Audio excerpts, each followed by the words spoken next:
Welcome again to the channel. We continue discussing the problems provided at 2021 American Mathematics Competition AMC-12B, organized for high school students by the organization named American Mathematics Competition, related to Mathematical Association of America. This is the final part. The competition took place at 10th of February 2021. The problems and solutions are available from the site Art of Problem Solving AOPS. The link to it will be placed under the video. All the solutions presented here are checked with the answer key, also available from AOPS site. Solutions from the site were also helpful sometimes.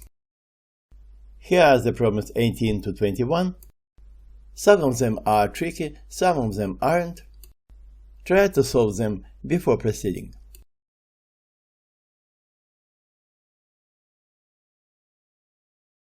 Let Z be a complex number satisfying the equation which I am too lazy to read. The equation involves three modules of complex numbers, and it is asked to find the value of Z plus 6 over Z. Here I did a dirty trick, consisting of the following. Since all the choices are real numbers, the answer must be real. So let's use letter T for it. We can interpret this expression as an equation for Z. So we get a quadratic equation for Z, where all the coefficients are real numbers. The discriminant of this equation is t squared minus 24. And here comes another dirty trick. All available choices give negative values of t squared minus 24. While in case of a negative discriminant, a quadratic trinomial with real coefficients has complex conjugate roots. Name the roots z0 and z0 conjugate. Again we use Vieta's formulae, this time for a quadratic trinomial. And we get z0 plus z0 conjugate is t, z0 multiplied by z0 conjugate is 6. Since z0 satisfies the given equation, we can substitute z0 for z, and the obtained equation can be expressed in terms of t. So the module of z0 squared is just z0 times z0 conjugate, which is 6. The module of z0 plus 2 squared can be expressed as the product of z0 plus 2 and its conjugate. After expanding the brackets, we can replace z0 times z0 conjugate with 6 and z0 plus z0 conjugate with t. After simplifications, we get 2 times t plus 5 for the module of z plus 2 squared. The last term in the expression is the module of z0 squared plus 1 squared. It can also be expressed as a product of two mutually conjugate numbers. And again we expand the brackets. The first term is just 6 squared, which is 36. The second term needs to be computed to the full square by adding and subtracting 2 times z0 times z0 conjugate. That's what we get as the result. And here we again replace z0 plus z0 conjugate with t and z0 times z0 conjugate with 6. After merging common terms, we get t squared plus 25. Now we are ready to substitute the expressions for the terms into the equation for z0. After expanding the brackets and merging common terms, we get t squared plus 4t plus 4 in the left hand side, and this is exactly t plus 2 squared. Therefore t is negative 2, which corresponds to choice A. This could be great for the competition, only I wasn't really impressed with those dirty tricks. So I looked at the Art of Problem Solving site in hope to find a better solution.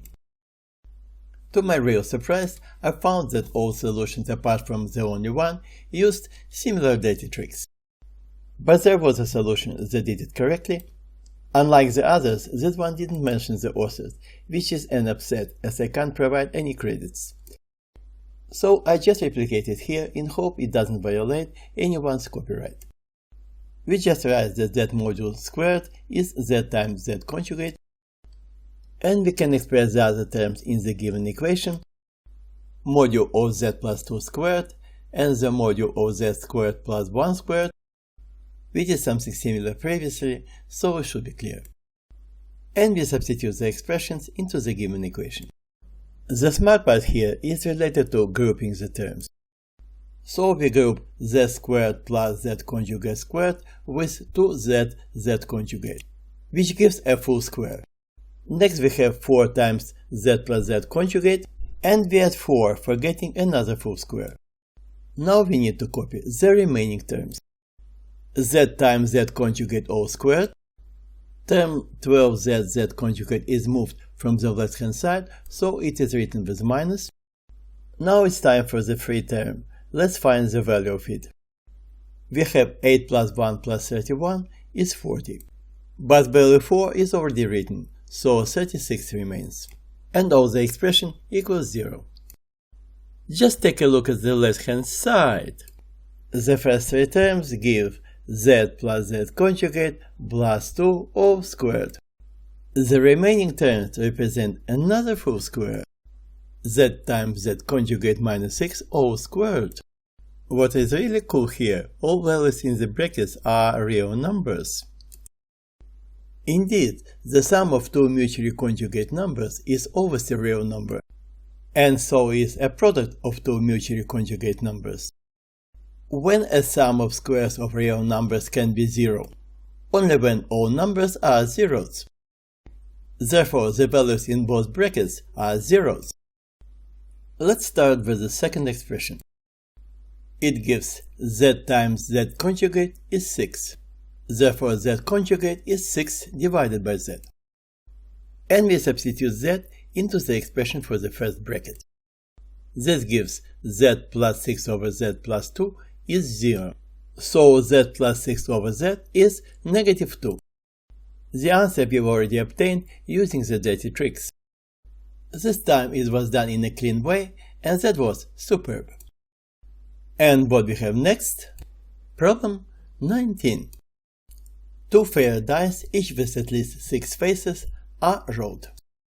On each face of each die is printed a distinct integer from 1 to the number of faces on the die, inclusive. The probability of rolling a sum of 7 is 3/4 the probability of rolling a sum of 10. And the probability of rolling a sum of 12 is 1/12. What is the least possible number of faces on the two dice combined? Here I added a remark that the dice may have different number of faces from each other, as I was confused myself before realizing that the number of faces could differ. So let m be the number of faces of the first die, and n be the number of faces of the second die. We can always order the dice in the way that m is no more than n. According to the multiplication rule, the total number of pairs that can be rolled with two dice is m times n. Here the pairs are considered ordered. In other words, number 1 on the first die and number 2 on the second is different from number 2 on the first die and number 1 on the second. Of course, 2 is the minimum number that can be rolled in total with two dice. For any natural k no less than 2, let's calculate the number of pairs giving the sum of k. We get k minus 1 plus 1, k minus 2 plus 2, up to 1 plus k minus 1. So there are k minus 1 pairs, and k minus 1 is the maximum number appearing in the pairs. This suggests that the probability of getting a sum of k, p of k, is k minus 1 divided by mn. However, some pairs could be unavailable due to insufficient number of faces. Therefore, the equality for p of k is correct only if the biggest number involved, k minus 1, is present at both dice. This happens if both dice have no less than k minus 1 faces. M is greater or equal to k minus 1. Since n is no less than m, this will be also true for n. According to the conditions, each die has at least 6 faces. So m is no less than 6, which is 7 minus 1. This means that for k equals 7, all the pairs are always available, so the formula for P of k is correct. So we write that P of 7 is 6 divided by the product Mn. According to the conditions, P of 7 is 3/4 P of 10. So P of 7 divided by P of 10 is 3/4. Therefore P of 10 is 4/3 times P of 7, which evaluates to 8 divided by the product Mn. So there are 8 available combinations getting the sum of 10 instead of 9 possible. This means that M must be less than 9, that is, no more than 8. At the same time, M cannot be less than 8, because if M is no more than 7, we can get no more than 7 available pairs giving the sum of 10, while the actual number of available pairs is 8. So we come to the conclusion that M is 8, and we have 8 available pairs from 1 plus 9 to 8 plus 2. Note the number 9 is used here, and therefore must be available on the second die. Otherwise, the total number of pairs will be less than 8. Therefore, n is no less than 9. Now it's time to refer to the last condition. P of 12 equals 1/12, which is x divided by the product Mn, where x is the number of available pairs giving a sum of 12. Substituting 8 for m gives the equation x divided by 8n equals 1/12. So n equals 3/2 of x, which means that x is an even number. We know that the first die has exactly 8 faces, giving up to 8 pairs with a sum of 12. Since n is at least 9, the last 6 combinations are certainly available, and only the first 2 are optional. This shows that the number of available pairs is between 6 and 8. But x is an even number, so it can be either 6 or 8. Substituting x equals 6 to the equation for n, we get n equals 9, in which case first 2 pairs are unavailable, so we indeed have 6 pairs. Substituting x equals 8 into the equation for n gives n equals 12. 12 faces on the second die make all 8 combinations available, so this case is also consistent. However, only one solution is required, giving the least total number of faces. This corresponds to n equals 9, and m is always 8, therefore the total number of faces is 17, choice B. And there is something more awaiting to be solved. Problem 20. Let Q of z and R of z be the unique polynomials such that z to the power of 2021 plus 1 equals z squared plus z plus 1 times Q of z plus R of z, and the degree of R is less than 2. What is R of z? Polynomials Q of z and R of z can be obtained by dividing the polynomial z to the power of 2021 plus 1 by the polynomial z squared plus z plus 1.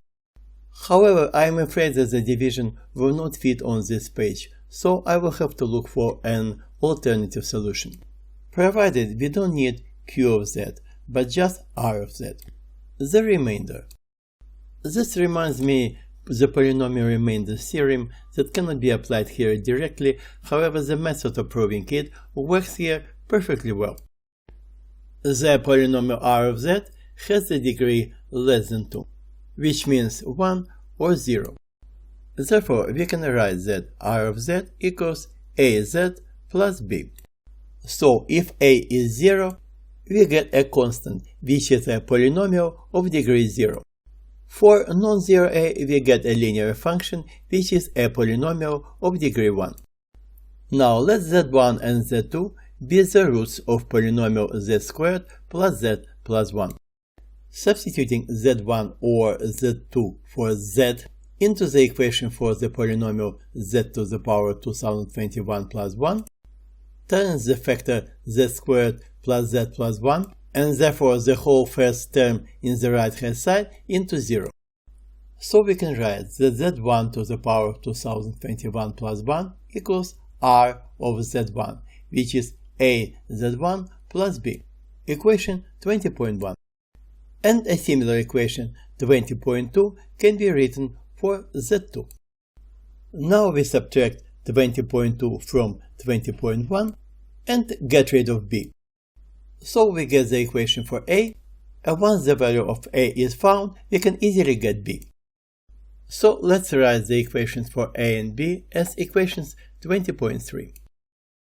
Now we know what to do. We need to find z1 and z2, raise them both into the power of 2021, and then apply the equations 20.3 to get a and b. So let's find z1 and z2.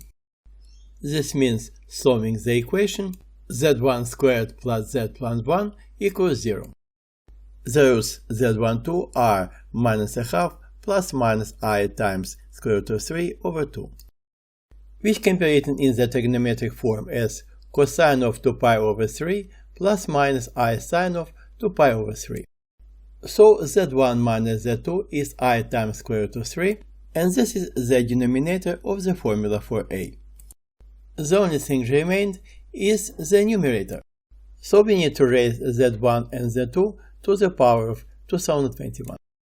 There is a very useful de Moivre's formula for the power of a complex number expressed in the trigonometric form.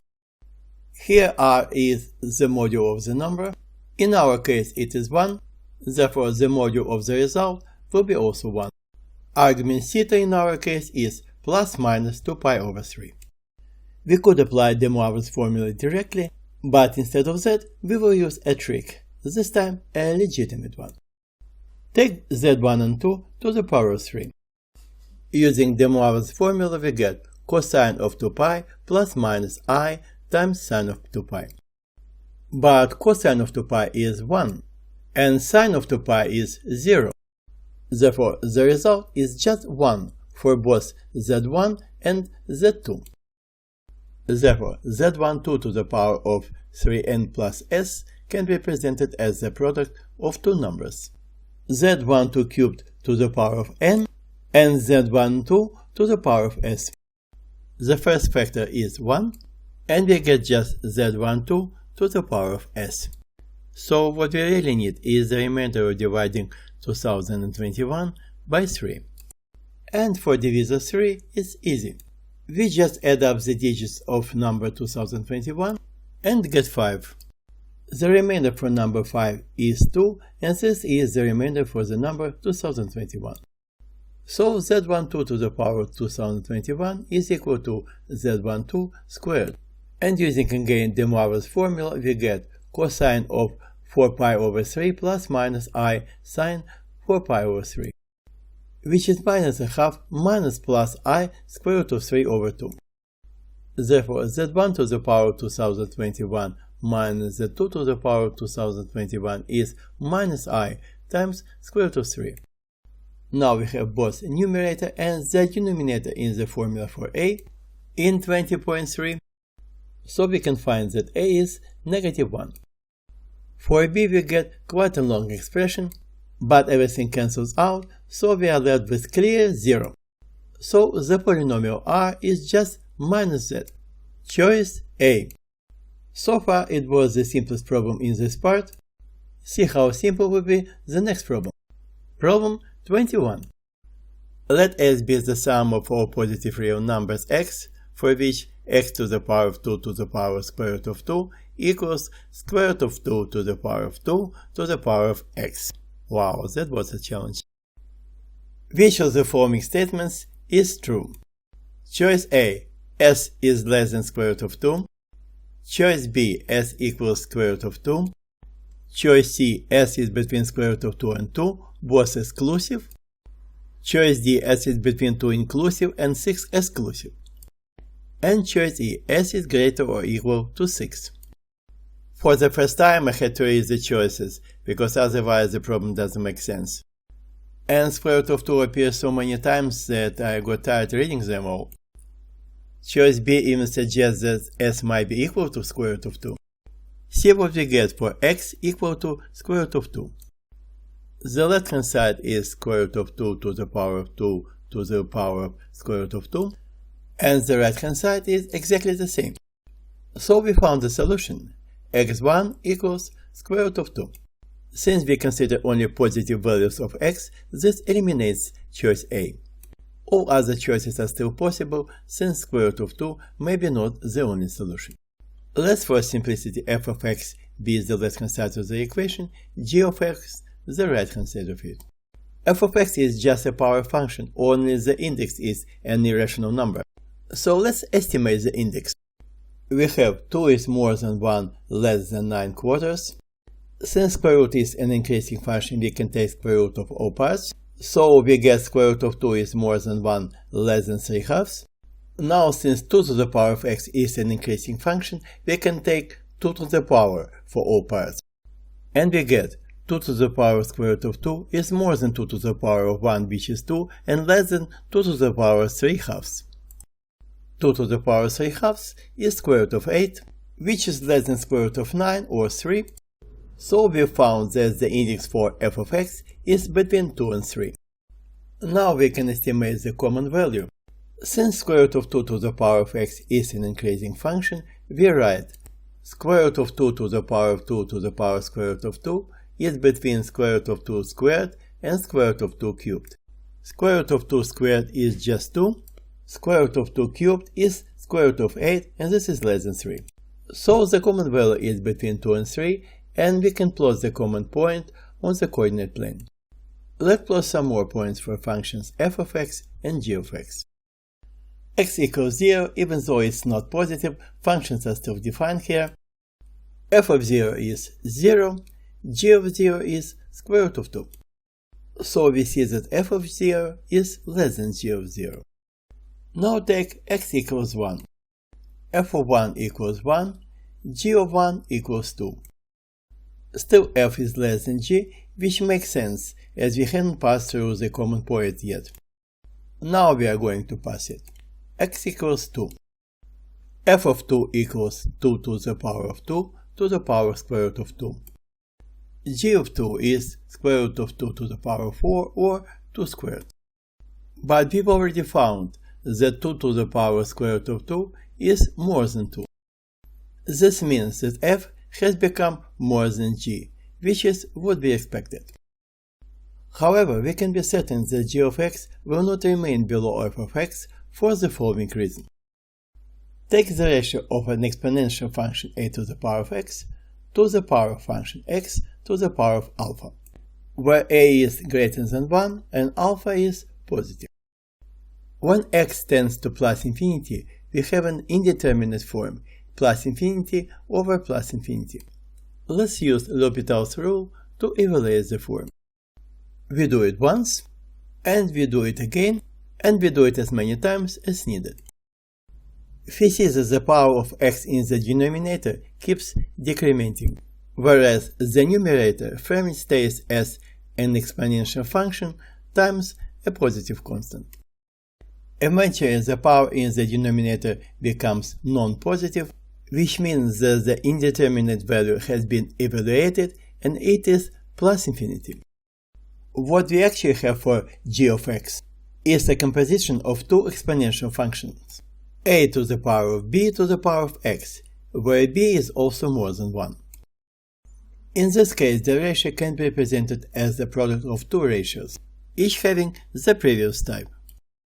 Therefore, both ratios tend to plus infinity, and our ratio, even stronger, tends to plus infinity. This means that there is a certain x capital, starting with which g of x is always more than f of x, but it doesn't allow to find the value of x capital, even roughly. However, we know that g of x will eventually become bigger, so let's continue trying the values of x. X equals 3.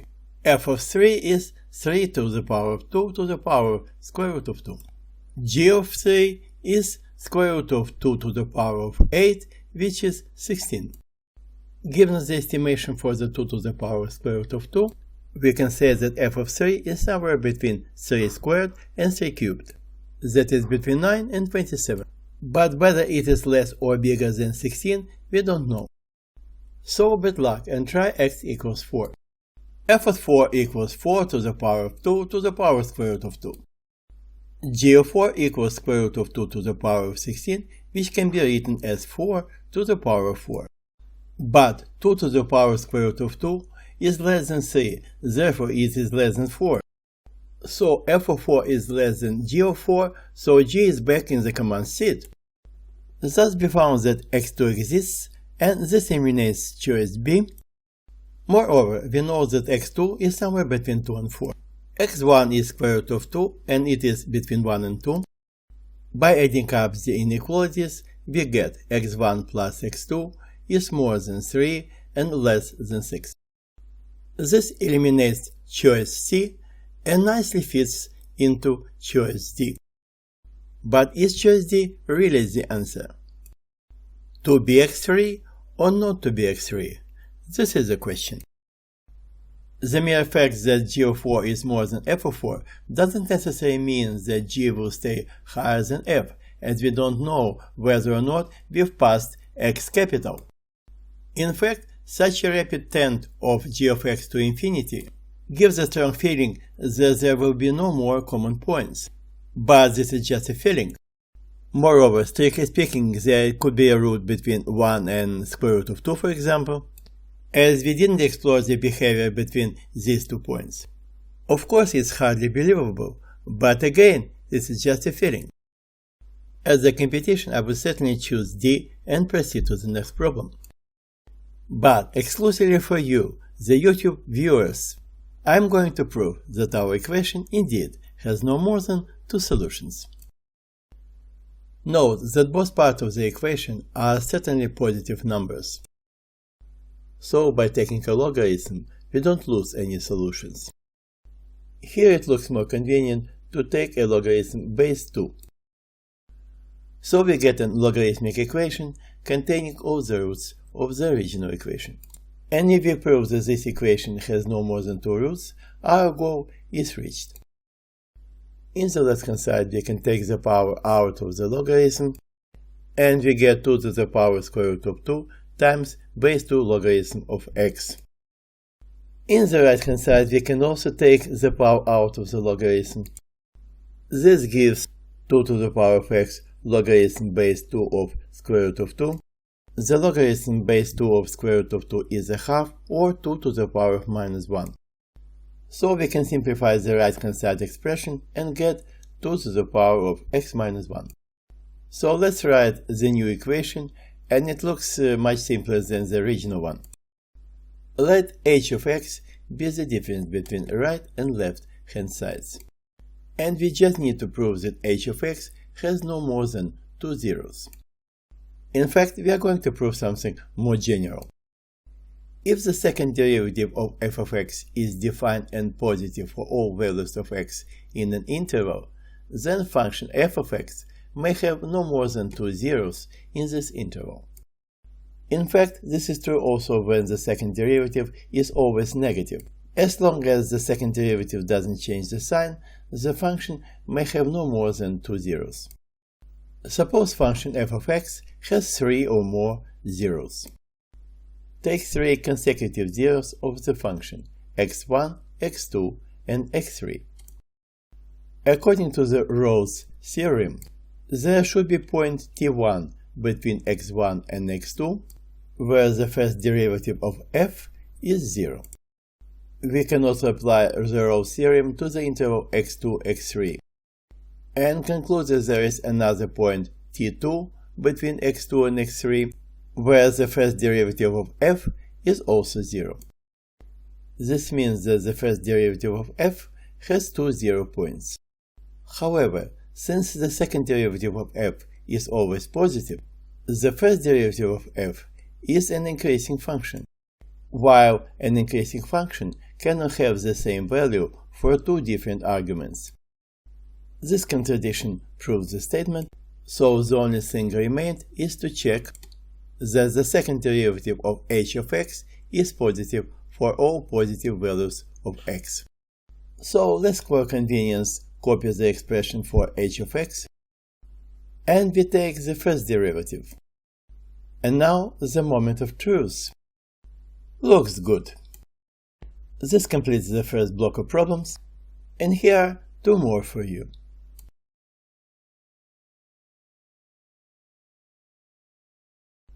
Problem 22.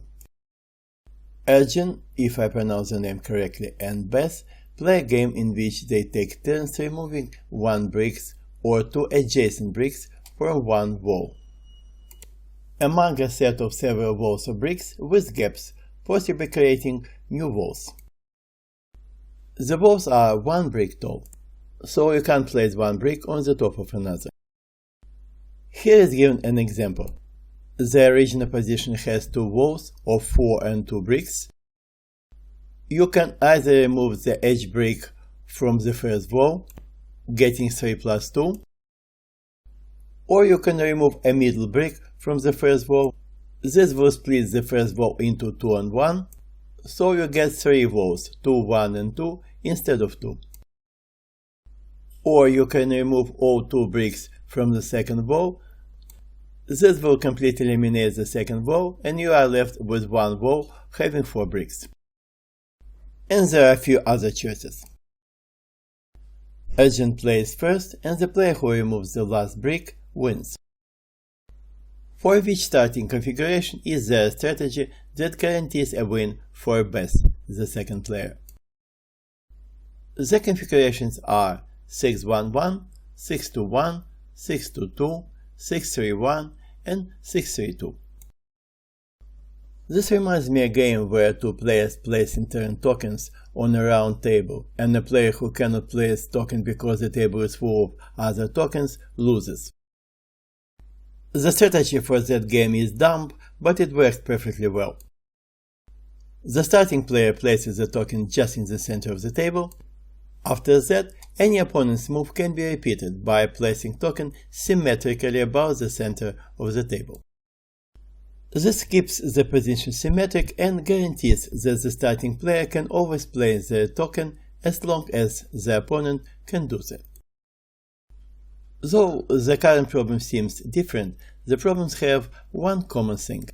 The opponent's move can be repeated, provided we have what I called a paired position. A position where each number of bricks in a wall appears even number of times. Take for example position 4-4, 1-1, 1-1. Number 4 appears 2 times, number 1 appears 4 times, 2 and 4 are even numbers, therefore the position is paired. In a paired position, any opponent's move can be repeated with the wall having same number of bricks.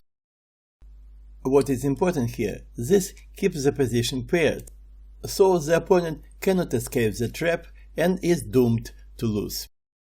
Now it becomes clear that the objective for Ercan is turning the original position into a paired one. Let's find out when Ercan can do that. Choice A, 6-1-1. Removing 2 middle bricks from a 6-brick wall turns it into 2-2-1-1, a paired position. Choice B, 6-1. Here we cannot find a winning move for Ercan, so leave it for now. Choice C, 6-2. Again Ercan can remove 2 bricks from the 6-brick wall, which gives a paired position 2-2-2-2. Choice D, 6-3-1. Here, in order to win, the 6-brick wall has to be split into 3 and 1, by removing 2 bricks closer to the edge. The resulting position is 3-1-3-1. The final choice, choice E, 6-3-2. Here, of course, Ercan takes 1 brick from a 6-brick wall, splitting it into 3 and 2, and leaves Beth in paired position 3-2-3-2. We see that only one of the listed positions represents a possible win for Beth. So we select choice B and, well, the answer is clear. Only some ones, including your humble servant, aren't quite satisfied with just the answer. So that shows that the position 6-1 is a guaranteed win for Beth. Unfortunately, I can't think of anything better than to consider all possible moves by Arjun and show that Beth can always respond with a winning move. Someone who may find it boring can hit the timestamp link and proceed to the next problem. Unfortunately, such a luxury is unavailable for me, so I will have to stay. The moves by Arjun will be marked with a red line, the responses by Beth with a green line. So let's start with taking one brick from the 6-brick wall. That can be left or right edge brick, yielding position 5-1. The response is splitting the remaining wall into 2 and 1 by taking 2 middle bricks. The resulting position is 2-1-1. Another possible move by Arjun, taking the second brick from left or right. This splits the wall and results in position 4-1-1. What will be the response this time? Of course, taking 2 edge bricks. That again brings up position 2-1-1. If Arjun takes one of the central bricks, creating position 3-2-1, it can be turned into 1-2-1 again by removing 2 edge bricks. We can see that any time when Arjun takes one brick, Beth responds with taking 2 bricks. The reason is that a paired position always has even number of bricks. Since the original position 6-1-2 has an odd number of bricks, the total number of bricks taken by Arjun and Beth to secure a paired position must be odd. Now consider taking 2 bricks from the 6-brick wall, in which case Beth responds with taking 1 brick. This case is similar to the previous one. Now we come to the tricky part. Instead of using the 6-brick wall, Arjun can use 2-brick wall or 1-brick wall. If Arjun takes 1 brick from the 2-brick wall, this gives position 6-1-1, which can be turned into 2-2-1-1 by removing 2 central bricks in the 6-brick wall. However, instead of that, Arjun can remove the whole 2-brick wall by taking both bricks from it. This leaves Beth in position 6-1, which cannot be immediately turned into a paired position. Since we can't tell which move Beth should do, let's consider the moves which she shouldn't do. Moves leading to 3-1-1 or 4-1-1 are both wrong, as both positions can be turned into 1-1-1-1 by removing 1 or 2 central bricks. Position 2-1 can be turned into 2-2 by removing the 1-brick wall. If Beth removes the 1-brick wall and leaves only the 6-brick wall, Arjun can remove 2 central bricks, leaving Beth in position 2-2. Therefore, this move is also wrong for Beth. What else can Beth do? Position 4-1 seems safe. However, this makes position 5-1 bad, as it can be turned into 4-1. And the last possible position is 3-1, which can be obtained by taking one of the middle bricks in the 6-brick wall. For this position, we also cannot find a winning move by Arjun, so it also could be safe for Beth. Finally, consider removing the 1-brick wall, leaving Beth in position 6-2. Position 4-1 is no longer available. However, position 3-1 or 3-1-2 in this case is possible by removing 2 bricks from a 6-brick wall. So the solution will be complete if we show that 3-1 is a losing position for Arjun. So let's take position 3-1 and consider all possible moves by Arjun. We see that neither of these moves leaves Beth in paired position. At the same time, Beth can turn each of these positions into a paired one. This finalizes what I consider to be the most boring problem in the whole competition. Thank goodness it is over and we can move on to problem 23. 3 balls are randomly and independently tossed into bins, numbers with positive integers, so that for each ball, the probability that it is tossed into bin I is 2 to the power of minus I, for I equals 1, 2, 3, etc. More than one ball is allowed in each bin. The probability that the balls end up evenly spaced in distinct bins is P over Q, where P and Q are relatively prime positive integers. For example, the balls are evenly spaced if they are tossed into bins 3, 17, and 10. I must really admit that without this explanation I wouldn't have a clue what does it mean the balls are evenly spaced. The question is, what is P plus Q? Do we really have an infinite number of bins? Unbelievable, but everything is possible in math. To check that my guess is correct, let's see if the total probability is 1. So the probability for bin I is P of I, and it is 2 to the power of negative I. The total probability P is the sum of all probabilities. Here we have a geometric progression. That is, a sequence such that the ratio of two consecutive members, a with index I plus 1 to a with index I, is the same and is called the common ratio. If absolute value of the common ratio of an infinite geometric progression is less than 1, the sum of all members is a finite number equal to first member divided by 1 minus the common ratio. In our case, the first member is 2 to the power of negative 1. The common ratio is a half, which is also 2 to the power of negative 1. So we get the value for the sum, multiply numerator and denominator by 2, and really get 1. So everything is consistent, the guess was correct, and we proceed. Having infinite number of bins makes it even easier, as we don't have boundary issues. The numbers of equally spaced bins form an arithmetic progression. Let I be the lowest bin number and D the difference of two consecutive numbers.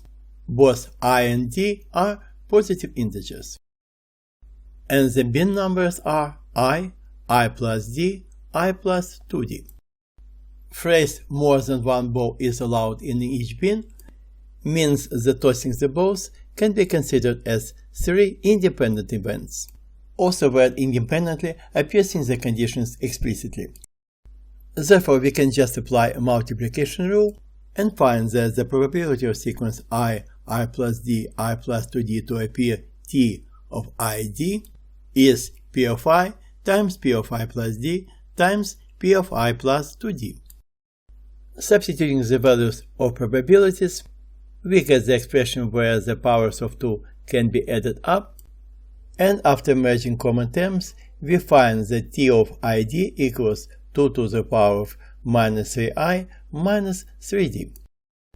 Now for a given I, we can find the total probability of evenly spaced sequences, starting with I and having any d from 1 to infinity. T of I equals T of I1 plus T of I2, and so on. We substitute the values for T of ID for different d's and get again a geometric progression. This time the initial member is 2 to the power of minus 3i minus 3, and the common ratio is 2 to the power of minus 3. Again, we apply the formula for the sum of the members of the geometric progression with the common ratio by absolute value less than 1, multiply the numerator and denominator by 2 to the power of 3, and find that T of I equals 1/7 multiplied by 2 to the power of minus 3i. Finally, we can find the overall evenly spaced probability by adding up all Ti's for I from 1 to infinity. And again we get a geometric progression. The initial term is 2 to the power of minus 3 divided by 7. The common ratio is 2 to the power of minus 3. Again we use the formula and multiply by 2 to the power of 3, and the final result is 1/49. Therefore, P is 1, q is 49, and p plus q is 50. But this value is not in the list of choices. What a frustration! Fortunately, the frustration didn't last for long. I read again the conditions and found that in the example, the bin numbers are listed in non-increasing order: 3, 17, and only then 10. And this is also considered as an equally spaced sequence. In fact, the triplet I plus d, I plus 2d corresponds to 3 factorial or 6 equally spaced sequences, obtained by changing the order of these numbers. For someone who is not familiar with the formula for permutations, here is the list of all possible sequences made by numbers I plus d, and I plus 2d. This means that the obtained probability of 1/49 has to be multiplied by 6. Therefore, total evenly spaced probability involving permutations is 6/49.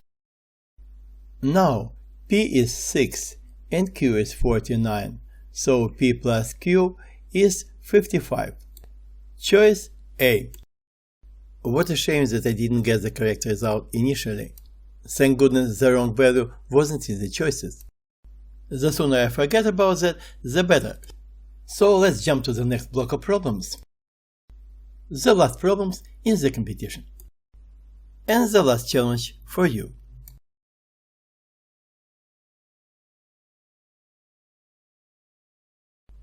Problem 24. Let ABCD be a parallelogram with area 15. Points P and Q are the projections of A and C respectively onto the line BD, and points R and S are the projections of B and D respectively onto the line AC.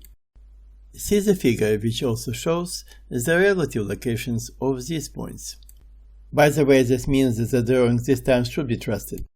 While that wasn't expected for problem 17, the tricky question is answered after all. Back to reading. Suppose the length of PQ is 6 and the length of RS is 8, and let D denote the length of BD, the longer diagonal of ABCD. Then D squared can be written in the form m plus n times square root of p, where m, n, and p are positive integers, and p is not divisible by the square of any prime.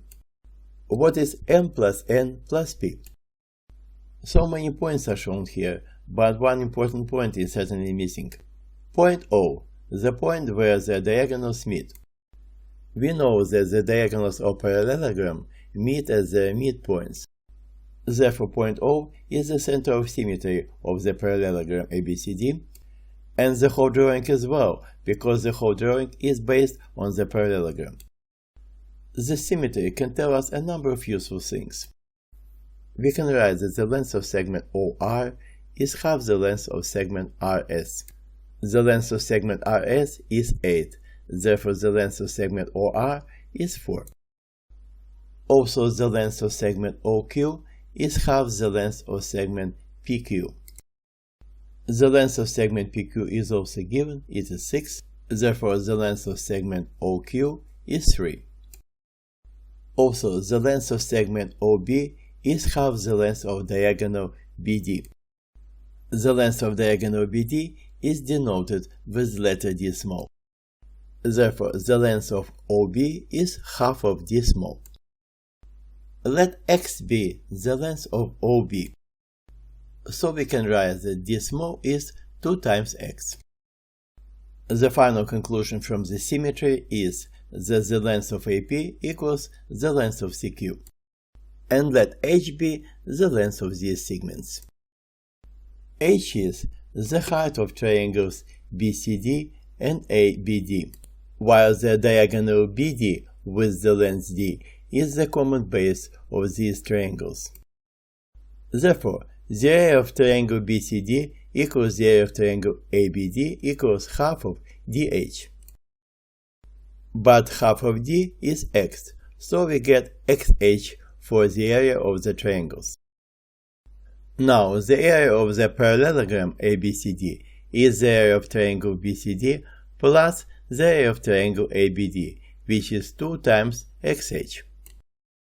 But the area of the parallelogram is 15. This gives an equation 2xh equals 15. Now all the numeric values have been processed, so let's wipe out top lines and copy useful equalities there. After that, all other lines can go. Consider right-angled triangles OCQ and OBR. They have common acute angle BOC, which is enough to conclude that the triangles are similar by angle-angle rule, of course. And we equate the ratios of lengths. CQ to BQ equals BR to OR. And for the reasons that will become clear very soon, I take the square of this equality. See what we have here. The length of CQ is h, the length of OQ is 3, the length of OR is 4. The only length that we haven't dealt with yet is the length of BR. This length can be found from the right-angled triangle OBR using Pythagoras theorem. So we have BR squared equals OB squared minus OR squared, which is x squared minus 16. Now we see why I needed the square of the equation just to avoid dealing with square roots. So we substitute the values and the expressions into the equation, and we need to get rid of h. We have 2xh equals 15, so h equals 15 divided by 2x. Here it's convenient to represent 15 as 3 times 5, and we find h squared. Since we need h squared over 3 squared, 3 squared in the expression for h squared is cancelled out, so after the substitution we get 5 squared divided by 2 squared over x squared equals s squared minus 16 divided by 4 squared. And another simplification. 4 squared and 2 squared give just 2 squared, or 4, in the denominator of the right hand side. Finally, we multiply both sides by 4x squared and get rid of the fractions. The page is full again, so let's copy our precious equation to the top and wipe out everything else apart from the expression for d, because the value of d is what we eventually need to find. In fact, we need to find not d, but d squared, which is 4x squared. This means that we actually need to find x squared rather than x. Coincidentally, our equation contains only x squared, but never x in an odd power. So let's make a substitution. X squared equals t, in which case d squared is just 4t. And the precious equation also becomes much simpler. That's just a quadratic equation which we can simplify and solve. The solution with minus sign before the square root is obviously negative, so we drop it. It is also required that the value under the square root should not be divisible by the square of any prime, whereas number 164 is divisible by 4, giving the result of 41. So we represent 164 as 4 times 41, then take 4 out of the square root. Now we are ready to find d squared. Will the answer appear in the list this time? We have d squared equals 4t equals 32 plus 8 times square root of 41. Therefore, m is 32, n is 8, p is 41. m plus n plus p is 81. Choice A. Wow, it looks even simpler than problem 20. This is now the simplest problem in part 3. And in anticipation of a real challenge, we move on to the last problem in the competition. Problem 25.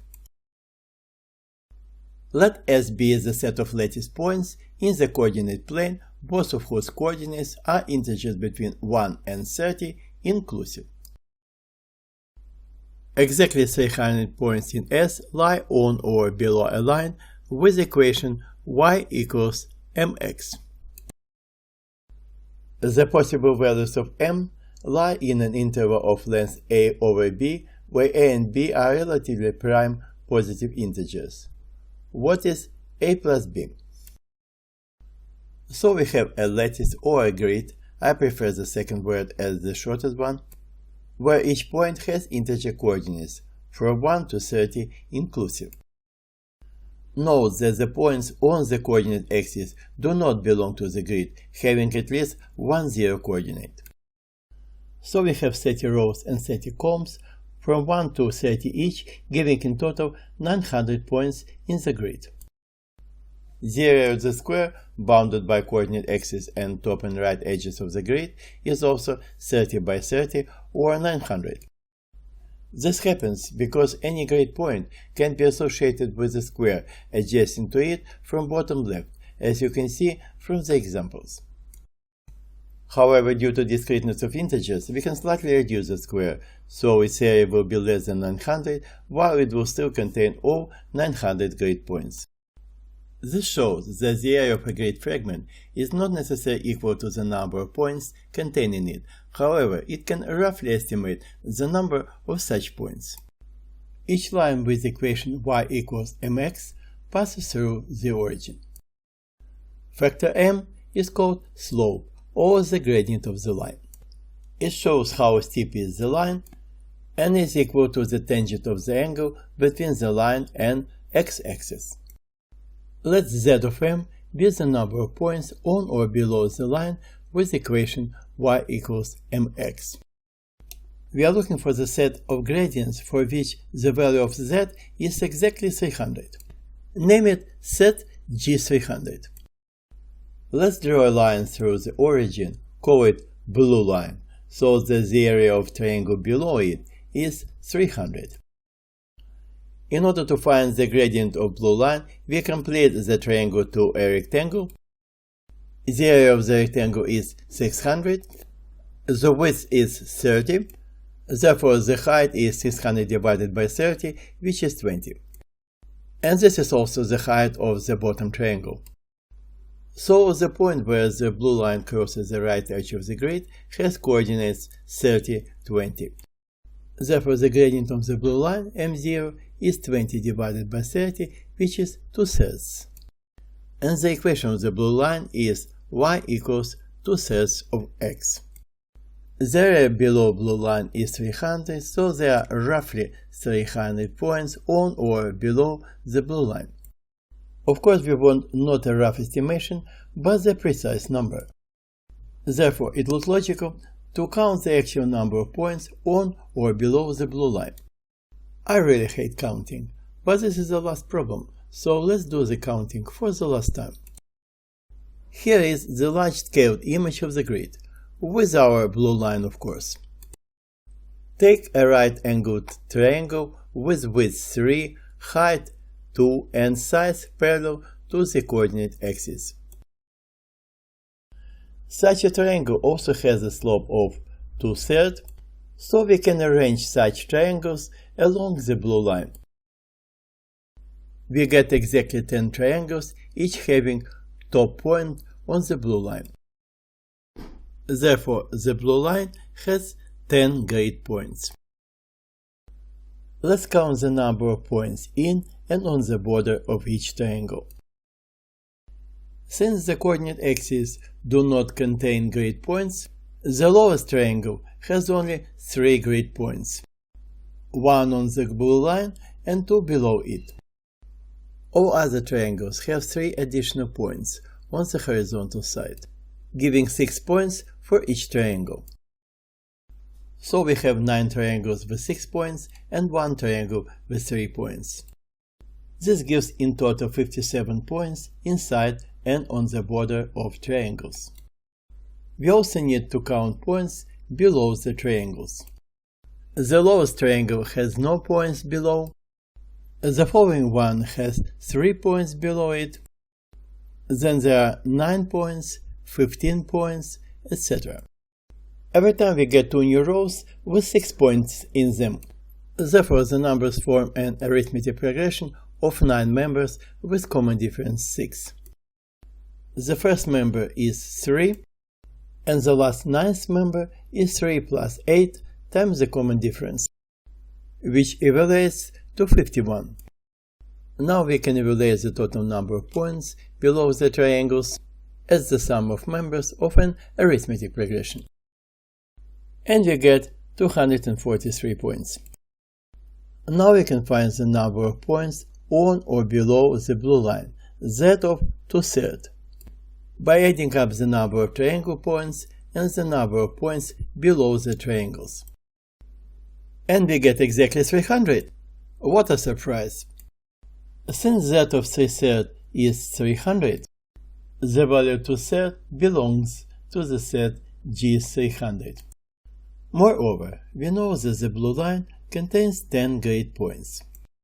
And if you make the gradient even slightly less than 2/3, we lose these 10 points. So the new value of z will be no more than 290, and certainly less than 300.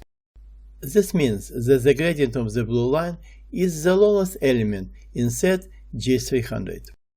Now, let's very slightly increase the gradient. The 10 blue points will get below the new line, so the new line will be void of grade points. However, those 10 points will still count, so the value of z will be still 300. While keeping increasing the gradient, you will get to the situation when the line hits the grade again. As soon as a line passes through a grade point again, we say stop, as the value of z has become more than 300. And of course it will never get back to 300. Let m1 be the gradient of the line at which we said stop. Then m1 is the lowest gradient with z over 300. m1 is more than 2/3, of course.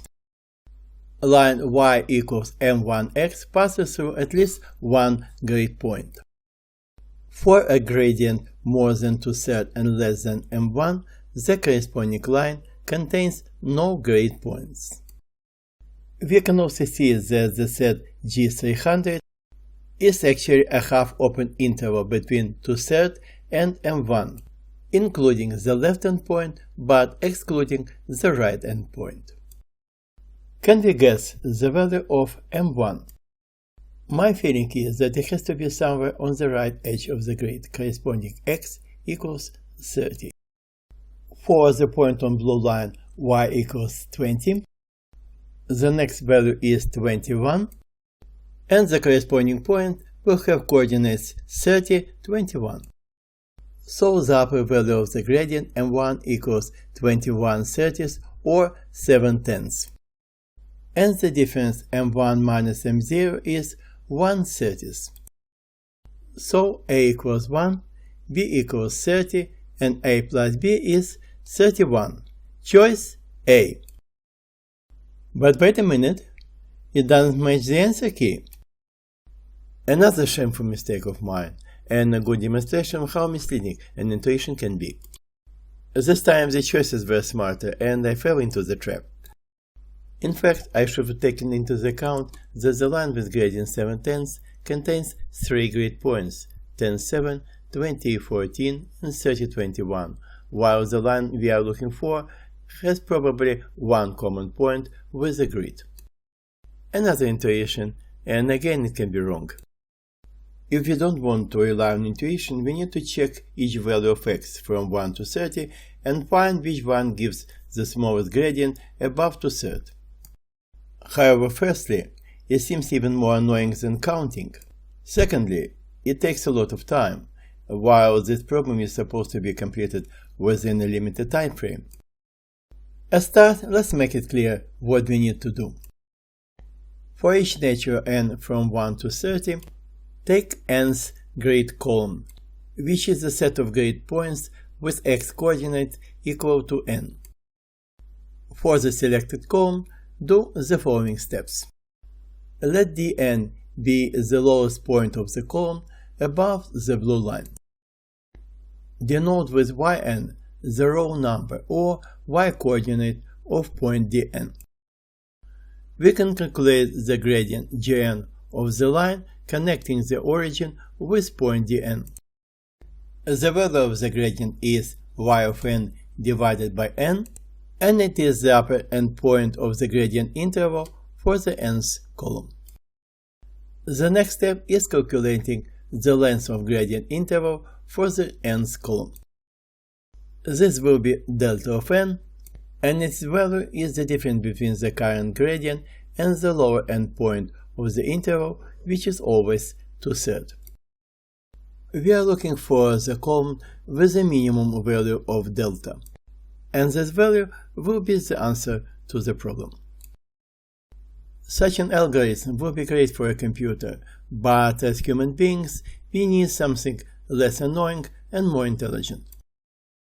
So let's see how this algorithm can be converted into mathematical terms. So let's start with step 1. Point Dn is above the blue line. This means that the corresponding gradient, g of n, must be more than the gradient of the blue line, 2/3. But g of n is equal to y of n divided by n. So we get inequality 25.1. y of n divided by n is more than 2/3. At the same time, d of n is the lowest such point. Therefore, for the previous point in this column, the value of gradient should be no more than 2/3. The gradient of the previous point is y of n minus 1 over n, and it must be no more than 2/3. Inequality 25.2. Inequalities 25.1 and 25.2 can be merged into a double inequality. Y of n minus 1 divided by n is less or equal to 2/3 less than y of n divided by n. Here we multiply all parts by n, then add 1 to all parts. Take a look at the inequality we've got. Doesn't it ring the bell? Y of n nicely fits into the definition of integral part, the greatest number not exceeding the given number. Indeed, it shows that y of n is no more than 2/3 of n plus 1, while the next integer y of n plus 1 exceeds 2/3 of n plus 1. Therefore, y of n is the integral part of 2/3 of n plus 1. Integer plus 1 can be taken out of the integral part. So we get equation 25.3, which looks a bit neater than the previous equation. Along with integral part of a number, there is also fractional part of a number, which is the difference between the number and its integral part. Therefore, the integral part of a number can be expressed as the difference between the number and its fractional part. Applying that to the equation 25.3 gives y of n equals 2/3 of n minus fractional part of 2/3 of n plus 1. The next step is finding the expression for the gradient g of n, which is y of n divided by n. 2/3 of n divided by n is just 2/3, and the following two terms we combine in a single fraction. The last step in the loop, delta of n, which is g of n minus 2/3. Subtracting 2/3 from the expression of g of n means just dropping 2/3. This gives a quite complex expression for delta of n, equation 25.4. This is a significant breakthrough. Instead of going through all 4 steps, we can just plug the value of n into the formula 25.4 and get the value of delta straight away. But we want something more. We want to avoid checking each value of n. This is what will help us to achieve the goal. Let's divide n by 3 with the remainder. We get n equals 3q plus r, where quotient q is an integer, and the remainder r can be 0, 1, or 2. Multiplying both parts by 2/3, we get 2/3 of n equals 2q plus 2/3 of r. Substituting this result into equation 25.3, we get equation 25.3 prime. While taking the fractional part of 2/3 of n, we can disregard integer 2q so the fractional part of 2/3 of n is just the fractional part of 2/3 of r. Thus, we can rewrite equation 25.4 as equation 25.4 prime. Equation 25.4 prime demonstrates quite an interesting thing.